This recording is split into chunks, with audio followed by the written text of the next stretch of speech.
తీసుకొని వస్తారు. ఈ రోజుల్లో చాలా మంది ఒక అభిషేకం అంటే ఏం చేస్తారు, ఏదో తూతా తెచ్చావా అన్నట్టుగా ఉంటారు. కానీ సమృద్ధిగా ప్రతి ద్రవ్యం కూడా తీసుకొని వచ్చి స్వామికి చెయ్యాలి, స్వామి నాకు ఇచ్చారు, నేను స్వామికి చెయ్యాలనే ఒక సదుద్దేశంతో ఆయన ఈరోజు అభిషేకం ఎప్పుడు ఆయన ఎవరైతే జనాలు ఉన్నారో, భక్తులు ఉన్నారో వారు నిజంగా ధన్యులు.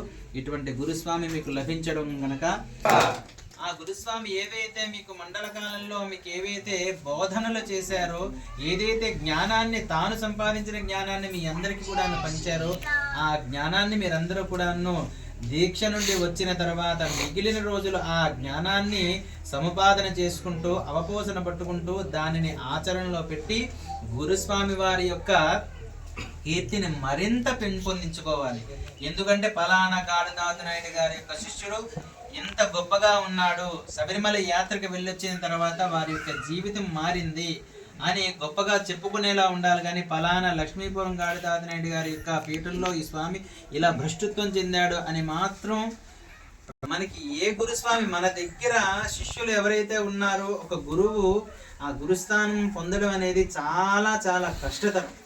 ఆయన ఎన్నో ఆటుపోటులు ఎదుర్కొని ఎన్నో శబరిమల యాత్రలు చేసుకొని వచ్చి పలానా గురువు అలా గురువుల దగ్గర జ్ఞానాన్ని పొంది ఇలా ఒక పీఠాన్ని ఏర్పాటు చేసుకొని అన్నదానం చేయడం అనేది అది అసమానం. అది చెప్తున్నాను కదా, ఇంకా ఏ గురుస్వాములకి సాధ్యపడనటువంటి విషయాన్ని ఆయన చేసి చూపించారు. అటువంటి మనిషికి తలవంపుగా మీరెవరు కూడా మీ శిష్యులు ఉండవద్దు.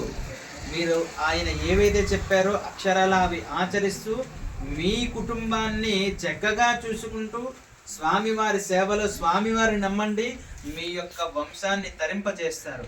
అలా ప్రతి సంవత్సరం కూడాను ఆ గురుస్వామి మీ గురుస్వామి గారిని అనుసరిస్తూ మీ యొక్క జీవితాలను ధన్యం చేసుకోండి. స్వామి శరణమయ్యప్ప.